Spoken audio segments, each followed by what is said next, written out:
जय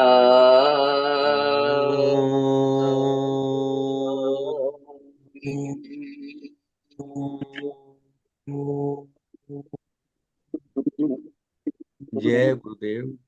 जय गुरुदेव। जय जय गुरुदेव। गुरुदेव। एक बार पुनः सदगुरु भगवान के चरणों में कोटि कोटि दंडवत प्रणाम करता हूँ और आप सबका स्वागत करता हूँ, अभिनंदन करता हूँ। और अभी आज के इस शुभ कार्यक्रम के लिए स्वामी अनंत सदगुरु जी है ना आमंत्रित हैं। बोलिए गुरुदेव भगवान की जय। जय। सत्य जय सनातन जय सत्य सनातन धर्म की जय। वृंदावन जय बिहारी लाल की जय। सत्य सनातन धर्म की जय। जय हो। तथा स्मरणीय श्रोत्रिय ब्रह्मनिष्ठ तपोनिष्ठ गुरुदेव भगवान के पावन चरणों में कोटि कोटि नमन करते हुए तथा मंच पर उपस्थित सभी मेरे गुरु बहन भाइयों को मैं हृदय से नमन वंदन अभिनंदन करते हुए आज के कार्यक्रम का शुभ आरंभ हम करते हैं प्रार्थना से। ओम वसुदेव सुतं देवं कंसचाणूरमर्दनं देवकी परमानंदं कृष्णं वन्दे जगद्गुरुम्। ॐ यदा यदा हि धर्मस्य ग्लानिर्भवति भारत अभ्युत्थानं धर्मस्य तदात्मानं सृजामि। परित्राणाय साधूनां विनाशाय दुष्कृता धर्म संस्थापनार्थाय संभवामि युगे युगे। मंगलाचरण।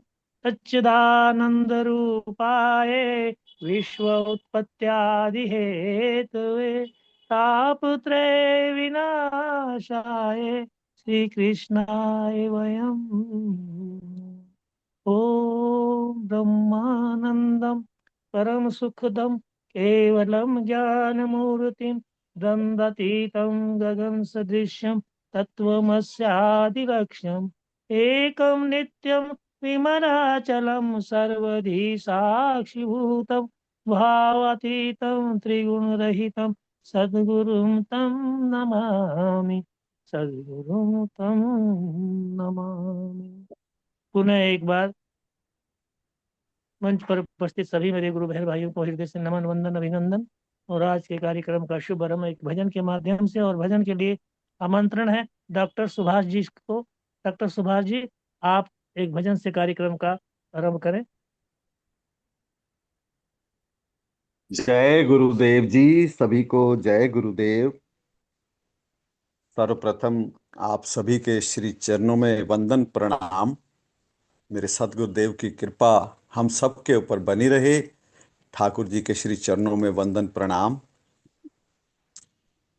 आइए होली के रंग में परमात्मा के संग रंग जाते हैं, राधा रानी के संग रंग जाते हैं, भोले बाबा माँ गौरा के संग रंग जाते हैं। हमने अपनी अंतरात्मा को रंगना है। जितने भी रंग मेरे प्रभु के हैं वो सारे हमारे जीवन में कृपा वाले छाए रहें। हम सबके जीवन में हमारी अंतरात्मा को पावन पवित्र करते हुए हमें अपनी भक्ति प्रदान करें और हम प्रभु के श्री चरणों से जुड़े रहें। बोलो सदगुरुदेव भगवान की जय। राधा कृष्ण भगवान की जय। उमापति महादेव की जय। गणपति बप्पा मोरिया, मंगल मूरत मोरिया। जयकारा वैष्णो महारानी जी दा, बोलो सांचे दरबार की जय। सियावर रामचंद्र महाराज की जय। लाडले लखन लाल की जय। भरत शत्रुघ्न महाराज की जय। जय का बजरंगी, हर हर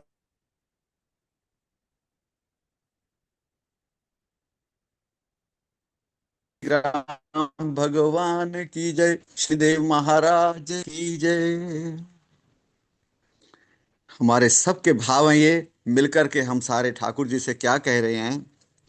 आज शाम मेरे नाल होली खेले, हो अज राधा रानी मेरे नाल होली खेले, एहो दिल मंगदा शाम मेरे नाल होली खेले, एहो दिल मंगदा, एहो दिल मंगदा ते जरा भी ना संगदा, एहो दिल मंगदा ते जरा भी ना संगदा, अज राधा रानी मेरे नाल होली खेले, एहो दिल मंगदा, अज भोले बाबा मेरे नाल होली खेले, एहो दिल मंगदा, हरा पीला रंग होवे शाम मेरे संग होवे, सतगुरु प्यारा मेरे संग होवे, हो बंशी वाला संग होवे, हो राधा रानी संग होवे,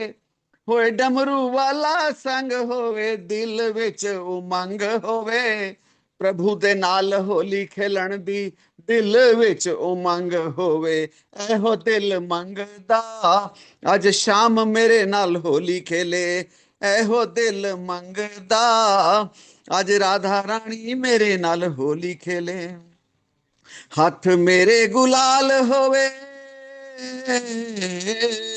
हाथ मेरे गुलाल होवे, बंसरी वाला नाल होवे, हाथ मेरे गुलाल होवे, बंसरी वाला नाल होवे, ओ किता लालो लाल होवे, किता लालो लाल होवे, एहो दिल मंगदा अज शाम मेरे नाल होली खेडे, एहो दिल मंगदा, एहो दिल मंगदा ते जरा भी ना संगदा, एहो दिल मंगदा ते जरा भी ना संगदा, अज शाम मेरे नाल होली खेले, हथ विच पिचकारी होवे, भर के शाम ने मारी होवे, हाथ विच पिचकारी होवे, भर के शाम ने मारी होवे, हो नाल राधा प्यारी होवे, नाल ललिता प्यारी होवे, नाल विशाखा प्यारी होवे, एहो दिल मंगदा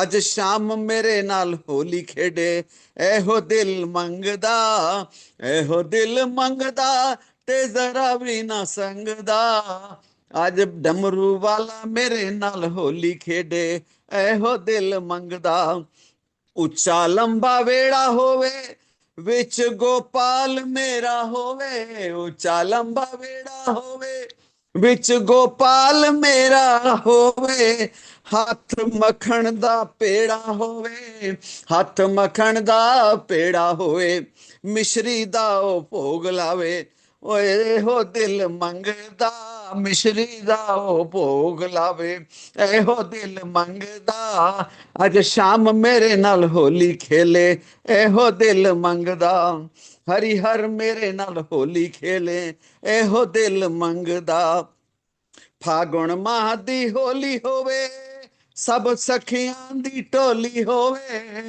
फागुन माह दी होली होवे, सब सखाओं दी टोली होवे, नाल राधा गोरी होवे, नाल श्यामा गोरी होवे, एहो दिल मंगदा ओ अज शाम मेरे नाल होली खेडे, एहो दिल मंगदा, मोती वाला बाग होवे, मुरली दी आवाज होवे, मोती वाला बाग होवे, उथों आंदी मुरली दी आवाज होवे, हो हमारा सबका दिल बागो बाग होवे, दिल बागो बाग होवे, हो दिल मंगदा अज शाम साडे नाल होली खेडे, एहो दिल मंगदा, यमुना जी दा घाट होवे, शाम साडे साथ होवे, यमुना जी दा भी घाट होवे, ओ शाम साडे साथ होवे,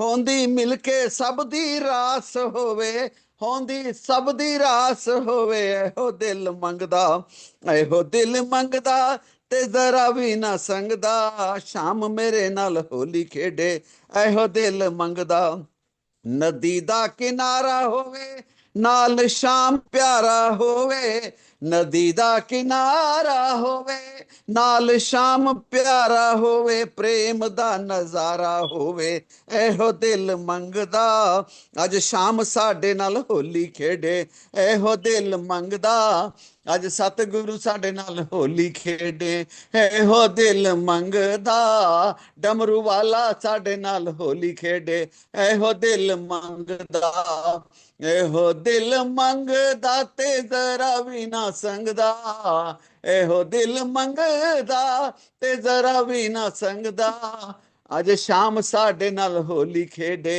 एहो दिल मंगदा, एहो दिल मंगदा, एहो दिल मंगदा।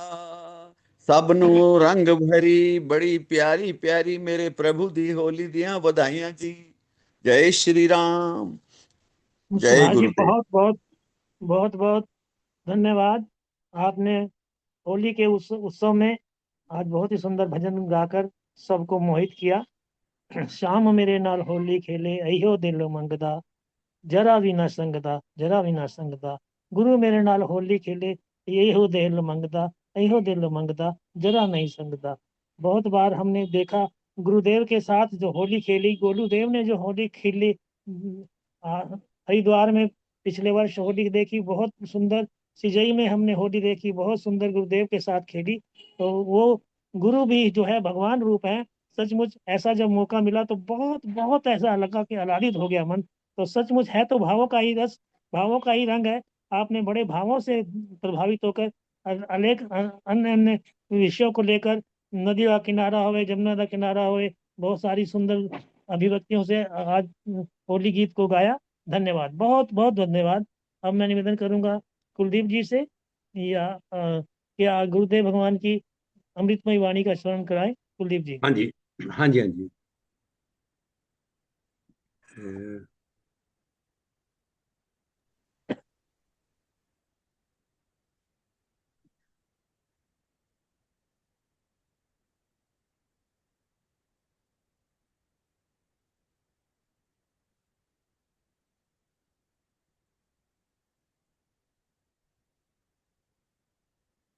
आज हम सदगुरु भगवान की अमृतमयी वाणी में श्रवण करने जा रहे हैं सिंगस कुम पर बचन 17 भाग 1। श्री राम जय जय राम। आवाज ठीक आ रही है जी? जी।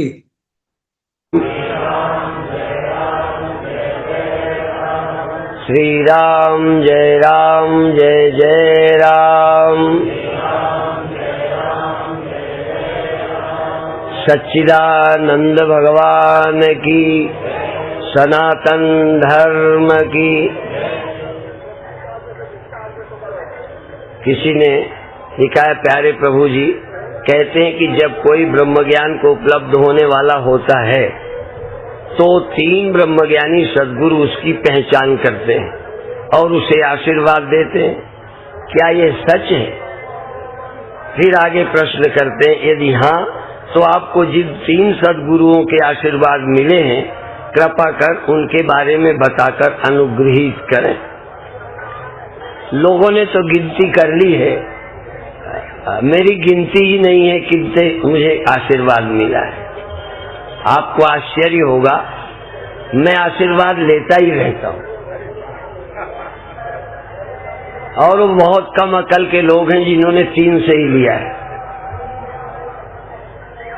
कुछ न कुछ आशीर्वाद सतत मिलता है और जो 3 और 1 की बात करते हैं उसमें कोई घटना विशेष की तो हो सकती है।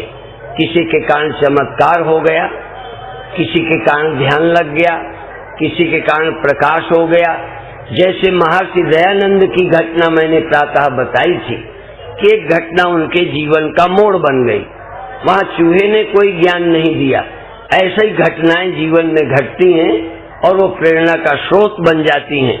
परंतु ये अध्यात्म एक दिन प्रभावित होने का तो हो सकता है, चमत्कार का हो सकता है, पर पूर्णता किसी गुरु से प्राप्त नहीं होती, वो स्वयं ही प्रयत्न से प्राप्त होती।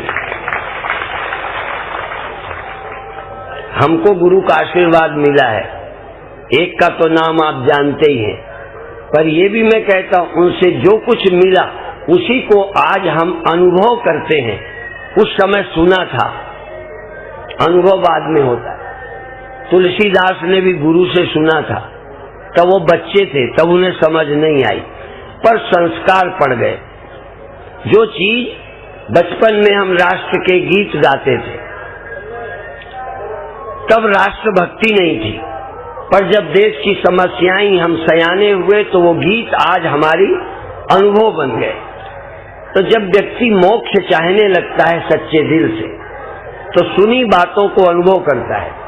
ऐसा कुछ नहीं है जो गुरु ने नहीं सुनाया था, ऐसा कुछ नहीं है जो उपनिषद गीता में नहीं पढ़ा था, पर गीता और उपनिषद अब अनुभव होते हैं। अब मुझे लगता है जैसे उपनिषद हमारे अनुभव हैं।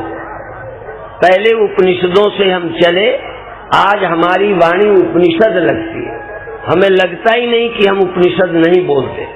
इसलिए धीरे धीरे, और मैं तो अब अपना एक अनुभव बता दूं, पत्र तो नहीं लिखा, लेकिन 7 महीने में मुझे लगा मैं अपने एक मित्र को पत्र लिखूं कि 7 महीने में ब्रह्म ज्ञान होता है। और मेरे मित्र थे आर्य समाजी, नाई समाज में पैदा हुए थे, सिलाई का काम करते थे और कट्टर आर्य समाजी थे।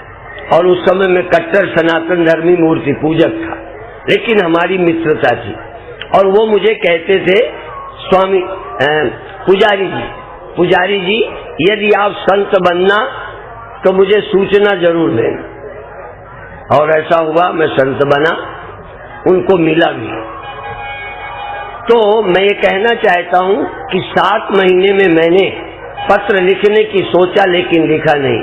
फिर 2 साल बाद लगा, तब यदि मैं पत्र लिखता तो जल्दी होती, 2 साल में पक्का हुआ। फिर इसके बाद मैं अपने गुरुदेव के साथ 6-7 वर्ष रहा, कलकत्ता गया। ये बात मैंने वहां बताई, तो वहां देवियों ने मेरे से पूछा कि अब कैसा लगता है। मुझे लगता है पहले से अब और ज्यादा है, अब और ज्यादा है। और आज भी अभी मुझे निष्ठा में गहराई दिनों दिन ज्यादा मालूम पड़ती है। मैं कैसे कहूं कि एक दिन कुछ हो जाता है। और फिर सभी संत जानते हैं, शुभेच्छा सुविचारणा तन मानसा तत्वापत्ति असंशक्ति पदार्था भावनी तुर्यगा, ज्ञान की चौथी भूमिका है। 3 जिज्ञासु की है, श्रवण मनन निधिध्यासन, शुभेच्छा सुविचारणा तन मानसा, सत्वापत्ति में ज्ञान हो जाता है। 3 ज्ञान के बाद होती है। यदि पूर्णता ज्ञान भी हो गया, यदि चौथी है तो 5वीं 6वीं 7वीं फिर होना ही न चाहिए। इसका मतलब ज्ञान का प्रभाव मन में जितना बढ़ता जाता है उतना ही जीवन विशुद्ध शांत निर्मल होता जाता है। ज्ञान तो चौथी में होता है, पर 7वीं तक ज्ञान की ही महत्ता बढ़ती चली जाती है। इसी तरह से ज्ञान हमको तो हो गया था, लेकिन ज्ञान में अभी भी वृद्धि या निष्ठा की परिपक्वता या पुराने संस्कारों का क्षय, राग द्वेष का अत्यंत अभाव और उदारता समता मैत्री मुदिता, ये सब बढ़ती जाती है। पहले छोटी सी बात में पार्टी दुश्मनी, ये मेरे को बोला, ये हमको ये करा, अब ऐसा लगता है जैसे क्या है इन बातों में रखे, क्या है, बेवकूफी है। समझ में आ रहा है ना। इसलिए वो जो चित्त की अकड़ है, पुराना संस्कार, उसका क्षय धीरे धीरे होता है। तो चाहे वो बुद्ध हो, चाहे वो महावीर हो, घटना विशेष तो बुद्ध की घटी और करने के बाद कुछ उन्हें विलक्षणता लगी, या एक दिन करते करते करना बेकार लगा। ऐसे ही हमको 6 साल ध्यान लगा, हमको वेदांत फीका लगने लगा। हाँ जी, हमारा अनुभव सुनते हो, गुरुदेव से वेदांत सुना, बहुत अच्छी, उसी पर वक्ता थे, वेदांत को धड़ल्ले से बोलते थे, पर जब ध्यान लगा तो ध्यान के आनंद में वेदांत फीका लगा। भगवान का दर्शन हुआ तो आश्चर्य, वेदांत सुनते थे भगवान का खंडन करते थे अवतार का, लेकिन जब दर्शन हुआ प्रत्यक्ष, बड़ा आनंद हुआ। वो आनंद के दिन अभी भूलते नहीं। तो इस तरह से तो ना तो वो गुरुदेव के समय जो सुना वो ज्ञान की परिपक्वता थी। यदि मनोनाश वासना के तब हो जाता तो भगवान दर्शन या तो होता ही नहीं, होता तो हमको कल्पना लगता। लेकिन अच्छा लगने का मतलब कुछ अज्ञान शेष था। दूसरा, सुनते सुनते दर्शन होते होते 6 साल हुए, 6 साल लगातार। लेकिन उन चमत्कारों का इतना आनंद था, पर जब चमत्कारों का आनंद खोया तो ऐसा लगा जैसे घी नीचे गिर गए। क्योंकि वो आनंद, असल में हम क्या है, दुनिया के लोग ज्ञान से उतना नहीं प्रभावित होते जितना आनंद से प्रभावित होते हैं। और आनंद किसी न किसी चमत्कार से होता है, जहाँ हमारी बुद्धि का दिवाला निकलता है। इसी तरह पूज्य अखंडानंद जी महाराज वृंदावन वाले एक चीज कहते थे कि चमत्कार न मानने वाले चमत्कार में ही फंसते। उनका एक सोच था कि जो चमत्कारों पर विश्वास नहीं करता, बिल्कुल, यदि हो जाए तो फिर सरेंडर भी हो जाए। जैसे मैं मानता हूं कोई उड़ नहीं सकता, मान लो तुम उड़ जाओ तो फिर क्या होगा? फिर तो कोई ज्योतिष को नहीं मानता और फटाफट कोई बताए जो तुम्हारे नरे द्वारा सारे बता दे, तो क्या करो? असल में न मानने वाले व्यक्ति ज्यादा प्रभावित होते। विवेकानंद भी उन्हीं में, जो रामकृष्ण परमहंस से प्रभावित हुए। और चमत्कार एक दिन घटा, लेकिन उस सत्य की निष्ठा के लिए बाद में तरसते रहे। इसलिए घटनाएं विशेष तो कभी भी घट सकती हैं किसी संत की समीपता में, लेकिन स्पष्ट होने में, क्लियर होने में, निर्भय निश्चिंत होने में, संशय विपर्य रहित होने में और किसी तरह की कमी का न खटकना, ये धीरे धीरे होता रहता है। जैसे बच्चे का एक अर्थ में जन्म पेट में हो जाता है और 1 महीने में माँ समझ जाती है, वो तो सबको पता है। आपको माँ समझ जाती है कि बच्चा हो गया, लेकिन बाहर आने में, जन्मने में, दिखने लगने में 9 महीने लगते। इसी तरह से ज्ञान की संतुष्टि साधक को ब्रह्मनिष्ठ गुरु के पास हो जाती है, पर उसके परिपक्व होने में टाइम लगता है। इसलिए वो नए किसी गुरु का प्रयत्न नहीं है। यदि किसी माँ को 9 महीने बच्चे देने में लगे तो वो कोई माँ का प्रयत्न नहीं है और ना बाप का है, जो था वो पहले ही दिन था। इसी तरह गुरु का उपदेश जब साधक के मन में बैठ जाता है, उस दिशा में चिंतन चलने लगता है, फिर गुरु ना भी रहे। बहुत बातें तो गुरु के न रहने पर मुझे क्लियर हुई है, लेकिन मैं ये नहीं मानता कि वो गुरु जी के अलावा कोई चीज है। आज भी मैंने लगातार कई दिनों से अपने गुरुदेव के वचनों का ही स्पष्टीकरण किया, लेकिन इतना स्पष्ट पहले नहीं लगता था। जब वो कहते जिसमें सब है, जिस करके सब है, जो सब में है, जो सब में रहकर सबको देखता जानता है, सो हम सुनते थे, अच्छा लगता था।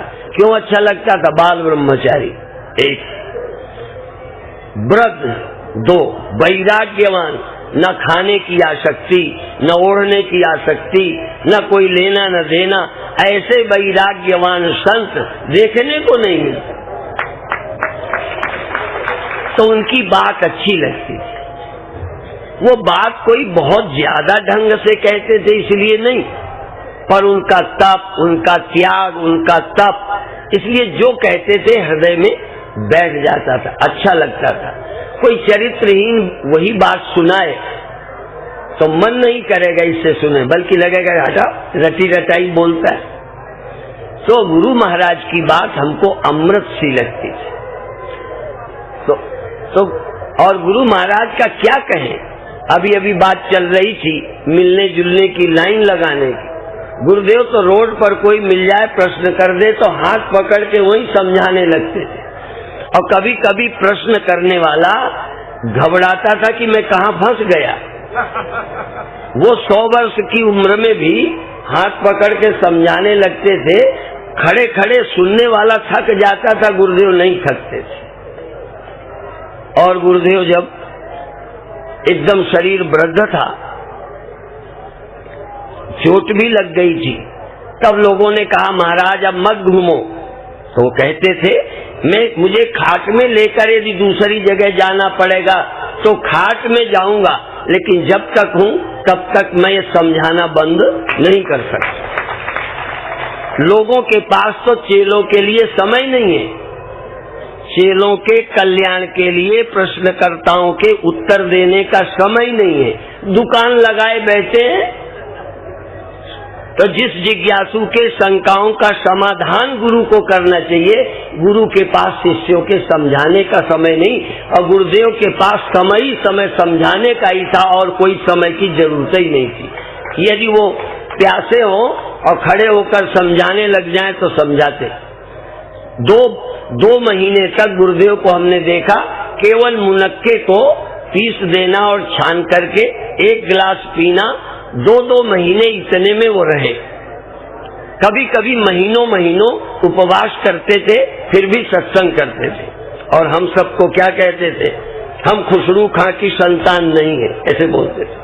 हम वीर बहादुरों की संतान हैं, वीर हैं। और बिना लाउड स्पीकर के भी ऐसे बोलने लगते थे। हम लोग तो लाउड स्पीकर ना हो तो तुमको सुना ही नहीं सकते।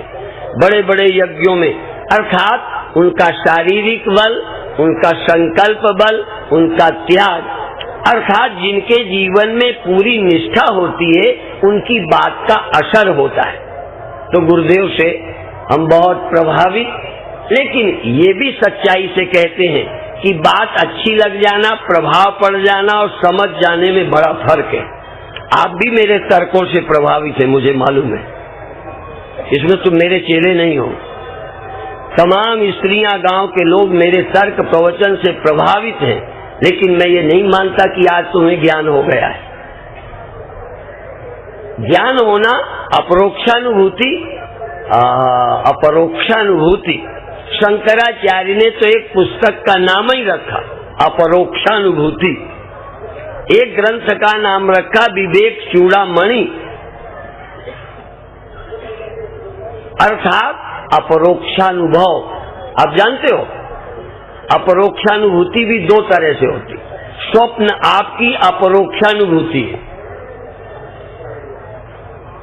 दुख सुख आपकी अपरोक्षानुभूति है, निद्रा स्वप्न और जागने का ये अपरोक्ष है तुम्हें, इसमें कोई शक नहीं। स्वप्न हुए कोई शक नहीं, नींद आई कोई शक नहीं। अब सवाल है कि हम आत्मा है, ये अपरोक्ष। इसलिए 2 बात, साक्षात अपरोक्ष, अर्थात अपरोक्ष भी तो किसी से होगा। जैसे मैंने प्रातः पूछा था, इसे बोलेंगे प्रत्यक्ष। क्या बोलते हैं? मेरे हाथ में कुछ है, इसे आप प्रत्यक्ष देख रहे हैं अपनी आंखों से, ठीक? प्रत्यक्ष है। आपने सपने स्वयं देखे, वो हमें नहीं दिखा सकते। मैंने माला दिखाई, तुमको दिखी, ये भी तुम्हारे सब गवाही है। तुम कहोगे हाँ माला मेरे हाथ में है, मैं कहूंगा बहुत की है, तो सैकड़ों आपके साथी मिल जाएंगे।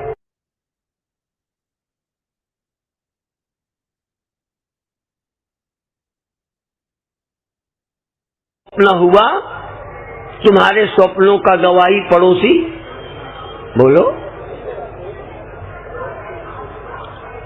मैं तो कहता हूं तुम्हारे स्वप्न गुरुजी को भी नहीं दिखते हो।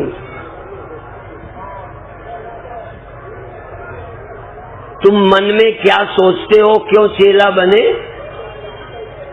वैसे कुछ आचरणों से अंदाज लग जाएगा, पर अधिकतर तो भाई चलते पुर्जे या जिसकी दुकान जमी है उसके लोग चेला बनते। बात समझ में आए? क्योंकि उस दुकान का मुझे ब्रह्म मिले न मिले, पर सुविधा का जीवन तो चलेगा। कौन गरीब ज्ञानी का चेला बनेगा? इसलिए अमीर चाहे अज्ञानी हो उसके चेला बनेंगे, आश्रम में रहने को जगह मिलेगी। और तो और बताओ, मेरे गुरुदेव जी ने अपनी बात बताई। गुरुदेव भगवा कपड़ा नहीं पहनते थे, उन्होंने ही बताया, मैं किसी की सुनी बात नहीं बोलता। तो कहते थे आश्रमों में नियम था कि भगवा कपड़ा पहनने वाले को भिक्षा मिलेगी, नहीं तो बाहर खड़िया पलटन में लगना पड़ेगा। तो स्वामी जी ध्यान और भजन साधना में रहते थे, तो गुरुदेव ने कहा हमने भिक्षा की सुविधा के लिए लाल कपड़े किए थे। बात समझ में आई? और मुझे तो लगता है अधिकतर मान और सुविधा के लिए लाल कपड़े पहने जाते हैं, ज्ञान के लिए लाल कपड़े की जरूरत ही नहीं। सुविधा है, पैर छू के रोटी मिलती है, वो इसमें दुत्कारे जाते हैं। तो देखो, ज्ञान तो जिज्ञासु को होता है, सब लाल कपड़े वालों को भी ज्ञान नहीं होता। इसी तरह से तुम साक्षी हो, आत्मा हो, ब्रह्म हो, इसका क्या सबूत? तुम नहीं बदले, नहीं मरे, क्या सबूत? स्वप्न मर गया, मैं नहीं मरा, शक है तुमको? स्वप्न के न रहने पर, स्वप्न जिसने देखा था वो जागने पर मौजूद है कि नहीं? दे नहीं कहता मैं, दे नहीं, जिसने स्वप्न देखा था उसको याद है कि नहीं कि ये आज हुआ था? तो देखने वाला मर जाता, जैसे कोई हत्या करने वाला साथ ही में वो भी मर जाए, तो हत्या का सबूत और गवाह कौन देगा? गवाही होना चाहिए। तो स्वप्न हुए, नींद खुली, स्वप्न हुए का सबूत कौन होगा? यदि सारे स्वप्न खत्म हो गए, उस समय का सत्य भी नहीं बचा, तो हुए थे, वहां लड़ाई हुई, युद्ध में कई मारे गए, कुछ लोग भाग के बचाए, तो जो बचाया वही बताएगा कि वहां लड़ाई हुई थी। जो गए ही नहीं वो क्या है? वो अखबार से पढ़ के बताएगा, सुन के बताएगा। तो तुमने स्वप्न सुन के बताया या देख के? बोलो, देख के बताए। तो तुम वहां थे कि नहीं? और स्वप्न खत्म हो गए, तुम अभी हो कि नहीं? इसका मतलब स्वप्न मर गए, हम नहीं मरे, और इस समय जागृत है। तुम फिर सो जाते हो, इसका पता ही नहीं रहता। स्वप्न में चले जाते हो, नींद में, फिर आते हो। अब ये बताओ कि ये तो उस समय नहीं था, पर तुम उस समय भी कहीं न कहीं थे। तुम न होते तो दोबारा कहां से आते? पहली बात। अच्छा, यहां से जैसे कल सभा हुई थी, आप चले गए थे कि यहीं रहे थे? हमारे पंडाल में चले गए थे ना? अच्छा, चले गए का मतलब मर गए। यदि मर गए थे तो अब कहां से आ गए? यदि तुम जागृत को छोड़ भी गए, स्वप्नों में गए, नींद में गए, यदि ना रहे होते तो आ कहां से गए? इसी तरह मर जाने पर भी यदि, पर वो थोड़ा लंबा विषय है, यदि मर जाते तो दूसरे शरीर में कौन आता? तो अभी दूसरा शरीर छोड़ो, इस शरीर में बचपन के समय तुम थे, जवानी के समय तुम हो, जागृत में हो, स्वप्न में हो, सुषुप्ति में हो, ये तुम्हारा अनुभव है। स्थूल छोड़ देते हैं।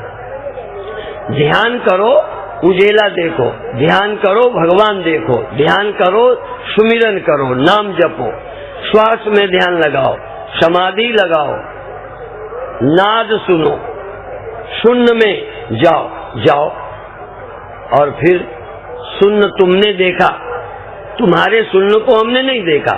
सुगंध तुम्हें हुई, मुझे नहीं, मुझे तुम्हारी सुगंध का पता ही नहीं। तो जो जो तुम्हें हुआ तुम्हें पता है, अपरोक्ष अनुभव हुआ, वो तुम्हारा अनुभव है, बिल्कुल सच है। पर अनुभव किसे हुआ? तुम्हें। तुम कौन? तुम हो या नहीं? अच्छा, मैं कहता हूं स्वप्न हुआ, तुम नहीं थे, सुगंध आई, तुम नहीं थे, प्रकाश ध्यान में दिखा, तुम नहीं थे, मान जाओगे मेरी? इसका मतलब यदि अपरोक्ष अनुभव किसी होता है तो उस अपरोक्ष का अनुभवी साक्षात अपरोक्ष है, वह उसके होने में कोई शक नहीं है। यदि ये है और तुम्हें दिखता है तो मैं कह सकता हूं कि तुम्हारे आंख है, शक है, ये बात मेरी गप है ना। इसी तरह स्वप्न हुआ, इसका मतलब तुम वहां थे और तुम वहां थे और स्वप्न के न रहने पर भी तुम नहीं गए, तुम जगने पर भी हो, पर जगने पर अभी भी तुम्हारा ध्यान असली मैं पे नहीं है, इस नकली मैं पर आ गया। और ये नकली मैं रोज छोड़ते हो, स्वप्न छोड़ते हो जगने पर, यह जगत छोड़ते हो स्वप्नों पर, और दोनों छोड़ते हो नींद पर, और तीनों छोड़ सकते हो साक्षी होने पर। ध्यान दोगे, ध्यान करते करते कुछ क्षण के लिए न ये जगत, न स्वप्न और न नींद, तो तुम चैतन्य। अब उस चैतन्य को पड़ोसी जानेगा। जब तुम्हारे स्वप्ने हम नहीं देख पाए तो तुमको हम कैसे देख सकते हैं, क्योंकि तुम स्वप्नों से भी सूक्ष्म हो, स्वप्नों के भी साक्षी हो। तुम्हारे देह को हम देख सकते हैं, तुम्हारी हरकत को देख सकते हैं, और मन की हरकत यदि शरीर पर प्रकट हो जाए तो देख सकते हैं, पर स्वप्न के या अंदर के ख्याल को तुम मुझे प्रेम से मारने लिए जा रहे हो नहीं जान पाते। यहाँ कोई भला आदमी घूमता है, वो चोरी करने आया है, अपन समझ ही नहीं पाते। दूसरे का मन अपरोक्ष नहीं है, इसलिए अपने मन को हम जानते हैं। पर एक बात ध्यान देना है, मन को आप जानते हैं ये भी जानो। असल में इस मन का अपरोक्ष मुझे हो रहा है, आप ध्यान और करो ही नहीं, और इसके लिए बहुत प्रैक्टिस नहीं, सीधा छलांग लगाओ। मैं मांडूक्य उपनिषद पर कई बार बोल चुका। उस मांडूक्य उपनिषद का अर्थ है जैसे कुएं का मेढक होता है, कूप मंडूक, मंडूक से मांडूक्य बना है। तो मंडूक क्या करता है, कोई खतरा हो तो एकदम कूद जाता है, जंप करता है। ऐसे ही आप आदमी, इंद्रियां, मन छोड़ो, एकदम जंप करो कि मन को कौन जानता है। अच्छा, तुम्हारे मन को तुम्हारे अलावा कौन जानता है?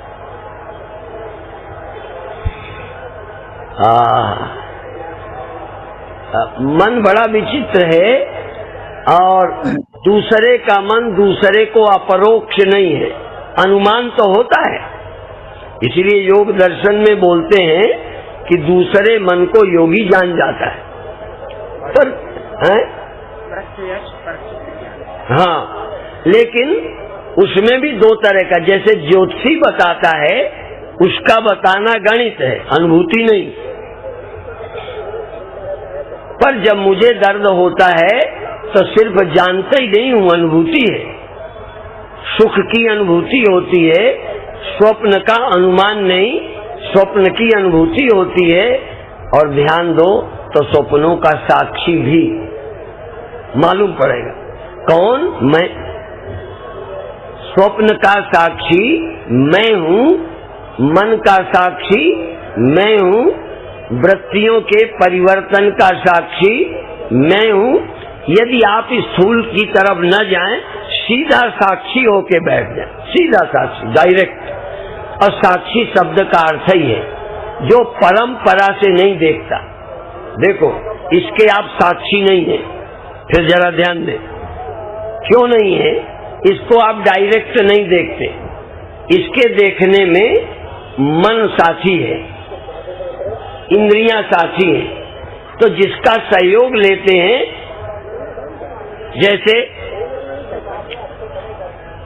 हम मन के द्वारा इंद्रियों, फिर इंद्रियों के विषय को, जैसे शीशे का धूप में लगा दें और तुम पर रिफ्लेक्शन डालें, तो तुम रिफ्लेक्शन से प्रकाशित हो। रिफ्लेक्शन सूर्य का है, पर फिर भी सूर्य सीधा तुमको नहीं प्रकाशता, शीशे के थ्रू प्रकाशता है। इसलिए प्रकाशक सूर्य होते हुए उसका साक्षी नहीं है, साक्षी है सिर्फ वो आभास का। सूर्य आभास को सीधा प्रकाशता है, आभास के थ्रू औरों को प्रकाशता है। तो सूर्य किसका साक्षी है? आभास का।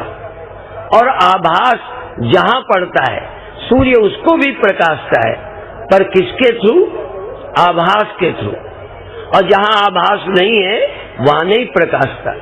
जैसे हजारों शीशे हो, एक जगह वो किसी औरत को प्रकाश रहा, एक जगह किसी भैंस को प्रकाश रहा। हाँ, यहाँ हम लाइट वो लगा दें शीशा तो प्रकाशित किसी और को। तो सूर्य एक होते हुए कभी वो किसी को प्रकाशेगा, कभी किसी को। क्यों? शीशा जिधर होगा उधर को प्रकाशने लगेगा, सूर्य नहीं मुड़ता। इसी तरह साक्षी वही, पर कभी जगत को प्रकाशने लगता है, कभी वो स्वप्नों को प्रकाशने लगता है, कभी ध्यान और समाधि का अनुभव करने लगता है। क्यों? क्योंकि जिधर को चित्त वृत्तियां हो गई उधर ही प्रकाश हो जाता है। मांडूक्य उपनिषद कहता है यत्र सुप्तो न कंचन कामम कामयते तत् सुसुप्तम। और ज्ञान की, समाधि के ज्ञान का वर्णन करते हुए नान्ता प्रज्ञम न बहिष्प्रज्ञम नोभयता प्रज्ञम न प्रज्ञम न अप्रज्ञम न बहिष्प्रज्ञ न अंता प्रज्ञ न उभयता प्रज्ञ न प्रज्ञ न अप्रज्ञ। माने जहां वृत्तियों का विषय कोई नहीं है, प्रज्ञ नहीं है, वहां जो चिन्ह मात्र सत्ता है, संबिति मात्र, वो आत्मा है। तो आप फिर जरा आज अपरोक्ष की बात चल पड़ी। आप जब किसी को जानना चाहते हो तब आप उसके ज्ञानी हो। इस समय आप किसके ज्ञानी हो? बोलो। माला के और आंख के नहीं। इसी तरह से आप अपने चैतन्यता का प्रयोग और के जानने में लगाए हुए हो। यदि और के जानने की इच्छा छोड़ दो तो ज्ञान स्वरूप तुम विद्यमान ही हो। शायद श्री राम जय जय राम।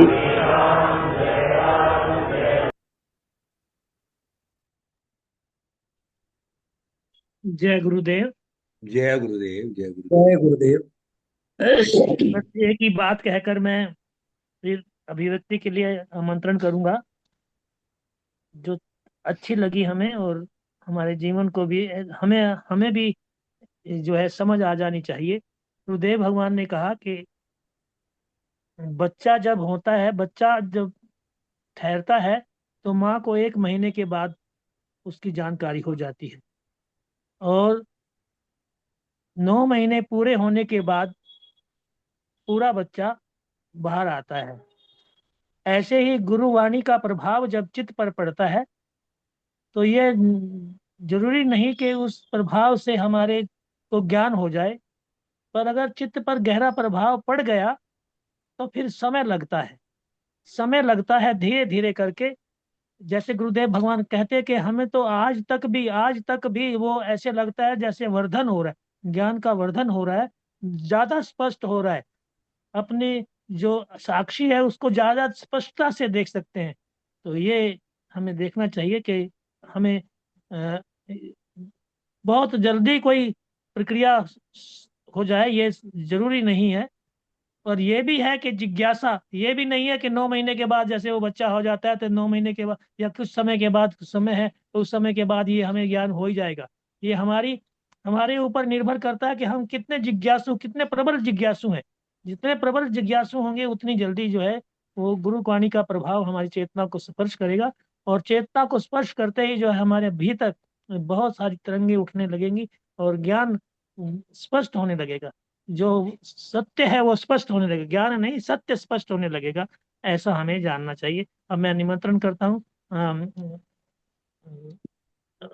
अवधेश मिश्रा जी से कि वो अपनी वाणी द्वारा आज के इस प्रवचन पर अपनी अभिव्यक्ति प्रदान करें। अवधेश जी। जय गुरुदेव, जय गुरुदेव। परम पूज्य सदगुरुदेव भगवान के श्री चरणों में सादर सतत नमन करते हुए पूज्य स्वामी जी सहित सभी आदरणीय गुरु भाइयों एवं आदरणीय गुरु बहनों को सादर प्रणाम करता हूं। प्रवचन का जो आधार अंश है उस पर स्वामी जी ने प्रकाश डाला है। लक्ष्य वही है, जीवन के दो मार्ग मिलते हैं। इस संसार में जीने वाले दो मार्ग को अपनाते हैं। एक मार्ग श्रेय का है, दूसरा प्रेय का है। श्रेय का मार्ग दीर्घकालिक कल्याण का होता है, आत्मशुद्धि का होता है, ज्ञान और मोक्ष की ओर ले जाने वाला होता है, जहां ले जाने के लिए सदगुरुदेव भगवान ने आरंभ से लेकर और अपरोक्षानुभूति साक्षी तक हम लोगों को पहुंचाया है, प्रयत्न किया है। और प्रेय का मार्ग तात्कालिक सुख, इंद्रिय भोग और संसार में फंसाने वाला होता है।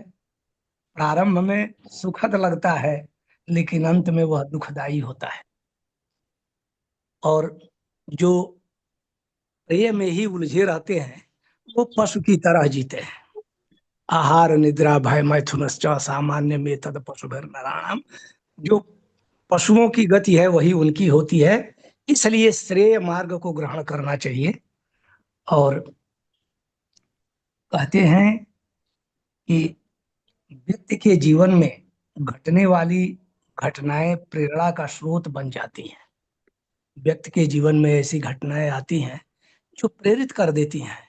जन्म मृत्यु जरा व्याधि दुख दोषानुदर्शनम। गुरु के संपर्क में या समाज में रहने वाले किसी व्यक्ति के संपर्क में या ऐसी प्रेरणा मिल जाती है कि जन्म और मृत्यु दुखदाई है, जरा दुखदाई है, रोग में दुख है और संसार में कितना दोष है, यह भाव जब आता है तो व्यक्ति जिज्ञासु होता है। उसको जानने की, ज्ञान की ओर उन्मुखता उसकी होती है, वह जिज्ञासु होता है, फिर मुमुक्ष होता है और अपनी साधना में लगता है गुरु की प्रेरणा से या सत्संग से या शास्त्राज्ञा से। तो कहते हैं लेकिन पूर्णता स्वयं के प्रयत्न से स्वयं ही प्राप्त होती है। उद्धरेदात्मनात्मानम। व्यक्ति अपना उद्धार अपने ही कर सकता है, कोई दूसरा नहीं कर सकता। कोई मार्ग दिखा सकता है, नजर दे सकता है, सोच दे सकता है, लेकिन अपने ही प्रयत्न करके अपना उद्धार करना होगा। कहते हैं सदगुरुदेव भगवान, ये पहला उपदेश सदगुरुदेव भगवान का है कि अपना उद्धार अपने करना पड़ेगा। अपने सारी विपरीत परिस्थितियों को त्यागना होगा। विपरीत का त्याग और अनुकूल को ग्रहण आपको करना होगा। प्रथम दृष्टिया गुरु से सुनी हुई बातों का, गीता उपनिषद की बातों का अनुभव समय बीतने के अनुसार परिपक्वता प्राप्त होने पर बढ़ता जाता है। अनुभव बढ़ता जाता है धीरे धीरे, जो उपदेश है गुरु के या गीता के, शास्त्र के, और उसमें निष्ठा बढ़ती जाती है।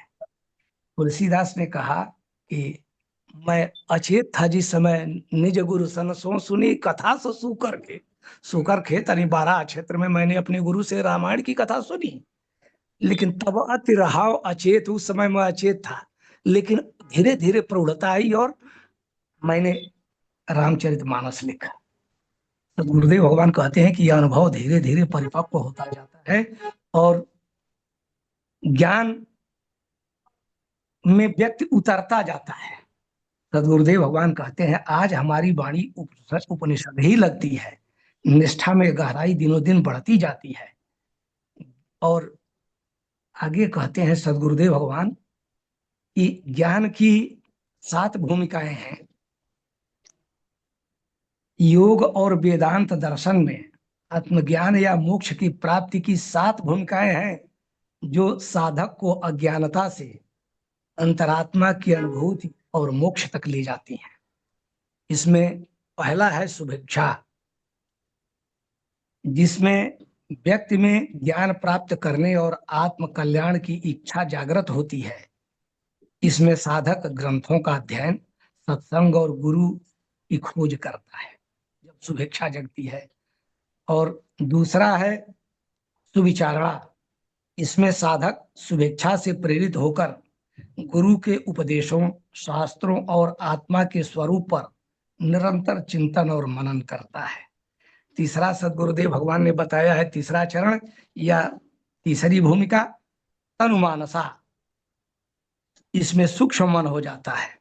जब मन और इंद्रियां वासनाओं से मुक्त होकर सांसारिक विषयों में आसक्ति छोड़ देती हैं और मन सूक्ष्म हो जाता है, यह ध्यान और एकाग्रता की गहन अवस्था है। फिर चौथी भूमिका सद्गुरुदेव भगवान कहते हैं सत्वापत्ति है, सत्य की उपलब्धि। इसमें मन सांसारिक वासनाओं से पूरी तरह मुक्त होकर केवल ब्रह्म में लीन रहता है। यहाँ साधक आत्मज्ञानी हो जाता है। पांचवी भूमिका सद्गुरुदेव भगवान ने कहा है असंशक्ति। यहाँ साधक परमानंद और नित्य अपरोक्ष ब्रह्म भावना का अनुभव करता है, जिससे अविद्या और कर्मों का संबंध नहीं रह जाता है। और छठी भूमिका सद्गुरुदेव भगवान बता रहे हैं पदार्था भावनी। पदार्थों की असत्यता। इस चरण में साधक को संसार के सभी पदार्थ, सभी वस्तुएं असत्य या स्वप्नवत प्रतीत होने लगती हैं और वह केवल आत्मा में ही स्थित रहता है। सातवीं भूमिका सद्गुरुदेव भगवान ने कहा है तुर्यगा। यह सर्वोच्च अवस्था है जहां साधक जागृत, स्वप्न और सुषुप्ति तीनों अवस्थाओं से मुक्त होकर स्वयं को अखंड ब्रह्म रूप में अनुभव करता है। और प्रारंभ की 3 अवस्थाएं साधना कोट की हैं, जैसा कि सद्गुरुदेव भगवान ने बताया है। अभ्यास उसमें महत्व रखता है। अंतिम 4 अवस्थाएं ज्ञान कोट की हैं, अनुभव की हैं। ज्ञान का प्रभाव जीवन में बढ़ता जाता है, वैसे वैसे जीवन शुद्ध और निर्मल होता जाता है। ज्ञान तो चौथी में होता है। सद्गुरुदेव भगवान कहते हैं कि ज्ञान तो चौथी अवस्था में ही हो जाता है, पर 7वीं तक ज्ञान की महत्ता बढ़ती चली जाती है। उदारता, समता, मैत्री, मुदिता बढ़ती जाती है, जैसा कि अभी हमारे वरिष्ठ स्वामी जी ने बताया है। संशय विपर्यय रहित होने से समय लगता है। संशय विपर्यय रहित होने में समय लगता है। जैसे गर्भस्थ शिशु के जन्म लेने में समय लगता है, ऐसे ही ज्ञान की संतुष्टि और साधक को परिपक्व होने में समय लगता है। गुरु का उपदेश साधक के मन में बैठ जाता है, चिंतन चलने लगता है, वह समयानुसार गर्भ की तरह पूर्णता को प्राप्त हो जाता है। बाद में अधिक समझ में आने लगता है। पहले दादा गुरु जी कहते हैं जिसमें सब है, जिस करके सब है, जो सब में है, जो सब में रहकर सबको देखता जानता है, वह मैं हूँ, तो हम। यही लक्ष्य है, यही आध्यात्म का सार है, यही तो जानना है, इसी में स्थित हो जाना है। दादा गुरु कहते थे जो सब में है, जिसमें सब है, सब जिसमें है, जिससे अलग कुछ नहीं है, जो सब है, जिसमें सब रहता है। मयि एव सकलम जातम, मयि सर्वम प्रतिष्ठितम, मयि एव लयम याति। अब जो वेदांत का गहन कथन है, उसे बड़े हल्के ढंग से दादा गुरु कहते हैं कि जिसमें सब है, जिस करके सब है, अर्थात जिसके द्वारा सब होता है, वही कारण है, वही अधिष्ठान है, जो सब में है, सब में वही व्याप्त है। समम सर्वेषु भूतेषु तिष्ठन्तम परमेश्वरम। जो सब में रहकर सबको देखता है वही देखने वाला है। एको दृष्टासि सर्वस्य मुक्त प्रायोसि सर्वदा। एक ही दृष्टा है और वह तुम हो। तुम्हारे बाद कोई तुमको देखने वाला दृष्टा नहीं है, तुम सबको देखते जानते हो। और ऐसा जो देखने वाला है मुक्त प्रायोसी, वह मुक्त ही है। कहते हैं कि वह सबको देखता है, वह मैं हूं, सो हम, वह मैं हूं। उनकी बातें अच्छी लगती थी। वे बाल ब्रह्मचारी थे, वैराग्यवान थे। वैसे संत देखने को नहीं मिलते। उनकी बातें हृदय में उतर जाती थी। अपरोक्षानुभूति दो प्रकार की होती है, कहते हैं सदगुरुदेव भगवान। ये महत्वपूर्ण अंश है जो हम लोगों को अपरोक्षानुभूति की ओर ले चलते हैं। स्वप्न की अनुभूति, दुख सुख की अनुभूति, निद्रा जागृत की अनुभूति अपरोक्ष है। अवस्थाएं बदलती हैं। अपरोक्ष है माने उसे हम जानते हैं, हम देखते हैं। स्वप्न मेरा दूसरा नहीं जानता, मेरे सुख दुख को दूसरा नहीं जानता। वह मैं जानता हूं, मैं उसका साक्षी हूं, मैं उसको जानने और देखने वाला हूं। मेरे मैं अनुभूति करता हूं, उसे दूसरा नहीं करता। तो कहते हैं कि अवस्थाएं बदलती हैं, लेकिन आप तीनों में एक समान रहते हैं। बचपन, जवानी, वृद्धावस्था, जागृत, स्वप्न, सुषुप्ति, ये अवस्थाएं बदलती हैं, लेकिन इन सब में मैं हूं। इसी तरह मृत्यु के बाद भी आप रहते हो। जैसे ये अवस्थाएं बदलती हैं, उसी तरह मृत्यु भी एक बदलाव है। कहा भगवान श्री कृष्ण ने गीता में, न जायते म्रियते व कदाचित् और वासांसि जीर्णानि यथा विहाय। जैसे मनुष्य अपने पुराने वस्त्रों को बदल देता है, उसी प्रकार आत्मा इस शरीर को बदल देती है। शरीर तो घर है, शरीर आत्मा नहीं है। कहते हैं मृत्यु के बाद भी आप रहते हो। बचपन, जवानी, वृद्धावस्था, जागृत, स्वप्न और सुषुप्ति में आप हो, ध्यान में आप हो, आपको अनुभव हुआ। अनुभव के साक्षात अपरोक्ष अनुभवी आप हो। जो अनुभव हुआ उसके साक्षात अपरोक्ष अनुभवी आप हो।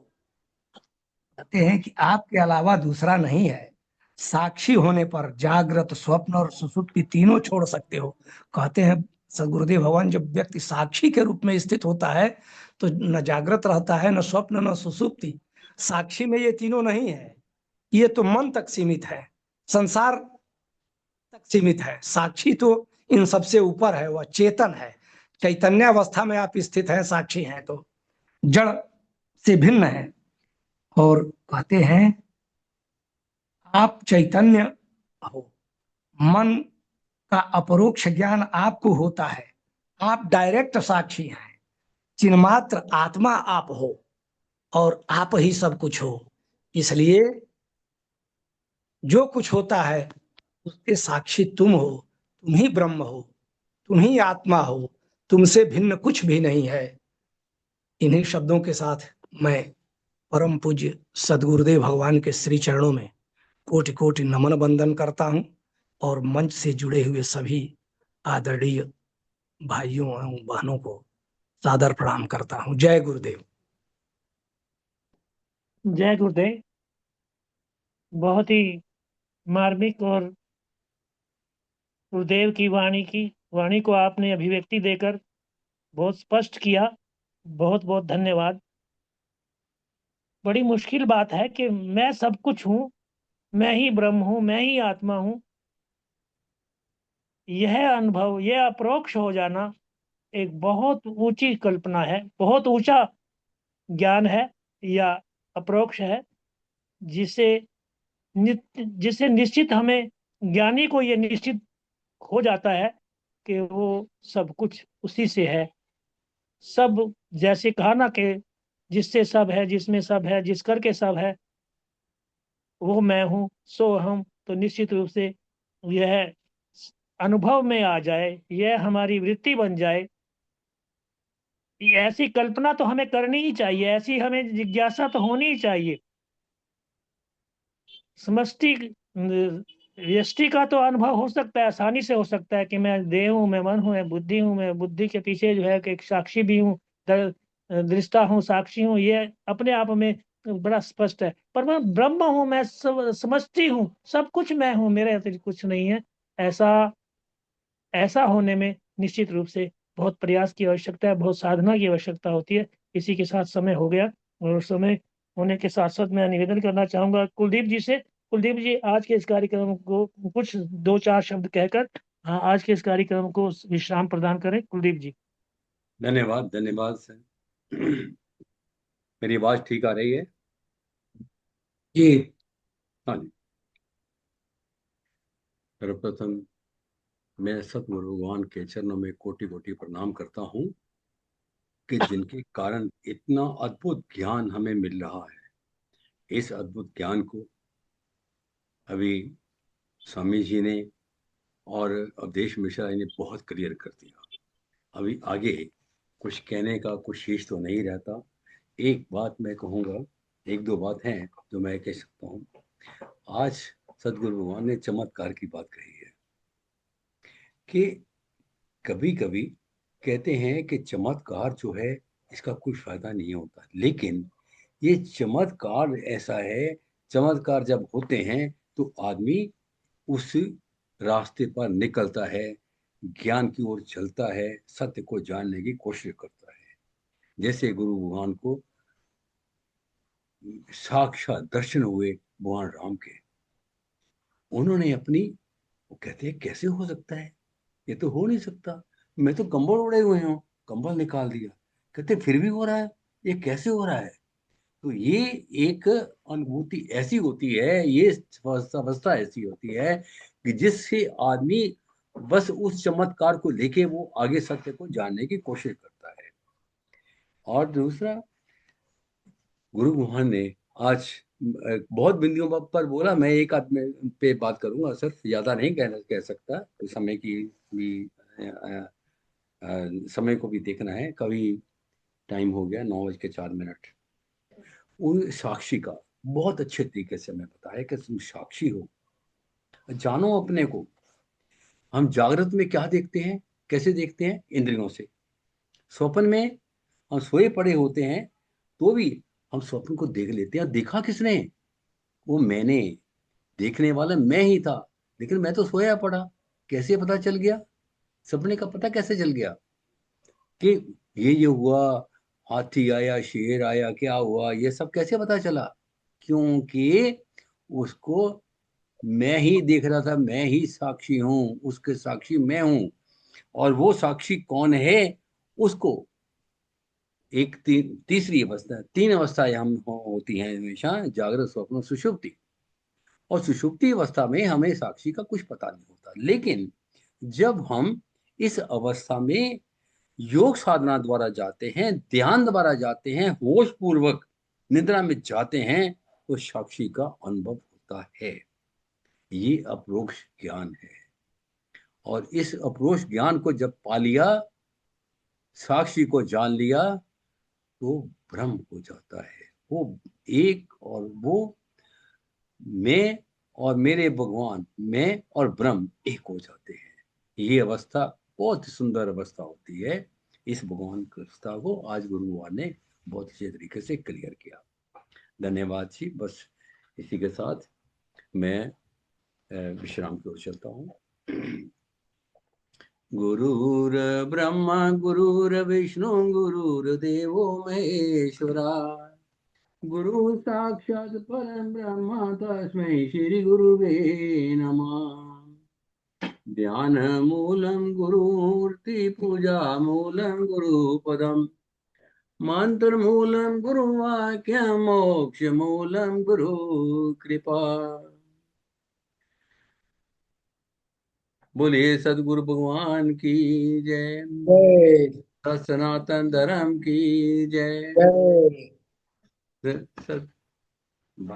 सदगुरु भगवान की जय। जय। आज के आनंद आज की के आनंद की जय। जय। नमो नारायण, नमो नमो नारायण। नारायण, नमो नारायण। जब बस बेटे, बस ओके।